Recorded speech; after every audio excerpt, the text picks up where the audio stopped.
Hello અમારી YouTube family, કેમ છો બધા? આઈ હોપ તમે બધા મજામાં હશો. તો તમારા બધાનું હાર્દિક હાર્દિક હાર્દિક સ્વાગત કરું છું મારા બ્લોગમાં. તો અત્યારે છે ને વાગી ગયા છે 4 ને અમારે જવાનું છે વાડીએ એટલા માટે જવાનું છે કે વરાપ નીકળી છે ને, તો ખીતા ખોડવા જવાનું છે. માંડવી વાવી દીધી, કપાસિયા સોંપી દીધા. કપાસિયા પારવા હોય તો આપણે કપાસિયા સોંપવાના છે, ખાલા બુરવાના છે. તો એ બધું કામ છે વાડીએ, કામ કાસ બધું. એટલે બધા ફેમિલી જાય છે વાડીએ.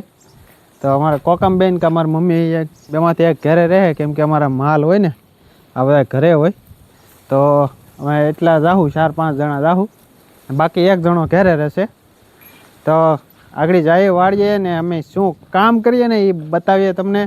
તો છેલ્લે સુધી વિડીયોમાં બના રહેજો ને વિડીયોમાં મજા આવે તો લાઈક, શેર અને સબસ્ક્રાઈબ જરૂર કરી દેજો. ખાલા તો ધોવાય તો લાટ ગયું છે, ખાલા બહુ જ્યાદા પડી ગયા છે. જો આ બધા ખાલા પડી ગયા, આ બધું ધોવાઈ ગયું છે એટલામાં. તો ખાલા તો જોવો તમે, જેણે પહેલેથી આપણે પહેલું સોંપતા હોય ને એટલા ખાલા થઈ ગયા. ક્યાં પપ્પા? અરે બહુ ખાલા પડી ગયા, ધોવાણ થઈ ગયું, આમ પસાટે બધું વહી ગયું. આ ઓલી પસાટ છે, ખાળિયા પડી દીધા. આ બધે પસાટમાં બધું જા ધોવાઈ ગયું. જા આ ખેડૂતને નુકસાની કેટલી આવે છે. સોંપ્યું હતું એનાથી અડધું વહી ગયું. શું છે? સોંપ્યું હતું એનાથી અડધું ધોવાઈ ગયું. હા, અડધો ધોવાઈ ગયું. આમ માંડવીમાં તો બહુ સાહ નીકળી ગયા બારા માંડવીના. માંડવી વાવીને બીજે દિવસ વરસાદ થયો એટલે બધું ધોવાઈ ગયું બહુ. પસાટે બધું એર સડી ગયું. એ બે નાડાવા તો સોંપવું જ જોહે પાછું બધું. એટલે પાછું વાવવાનું સોંપવાનું નહીં, વાવવું જોહે પસાટે 20-30 ફૂટ. એટલું પાણીમાં એર સડી ગયો ધૂળીનો. આવું છે ફેમિલી. કેટલું જો આ ખાલા જો ઠેઠ સુધી, જાણે આપણે પહેલું સોંપતા હોય ને એ રીતના ઠેઠ સુધી સોંપવું પડે. જો આમાં ચાક વણનો છોડવો છે. જા છોડવો નીકળી ગયો. જો આ વણનો છોડવો નીકળી ગયો. જો ક્યાંક છોડવા છે, આ પડી ગયા હોય એ થાય નહીં, બધું એને ઠેઠ સુધી સોંપવા જ પડે. જો આમાં છે એ બધા દેખાય, આમાં એ બાકી છે.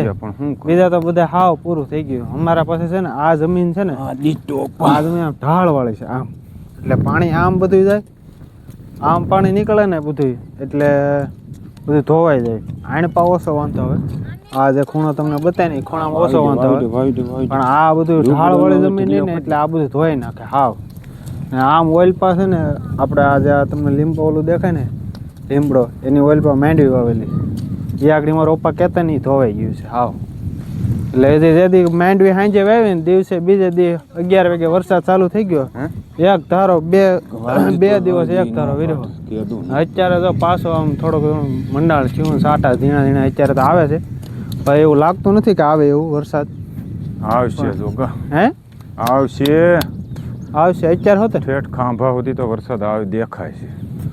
આ બધો વરસાદ થાય, સારી કોર પાછો ચડ્યો છે વરસાદ. તો ખેડૂતની ભાઈ જો આવી જિંદગી છે. હજી તમે સોંપવા આવ્યા છે કારવી બે મારી સાથ ન હોય ધૂની છે ને, તો ધૂની દાંતોલી તો વાંધો નહીં.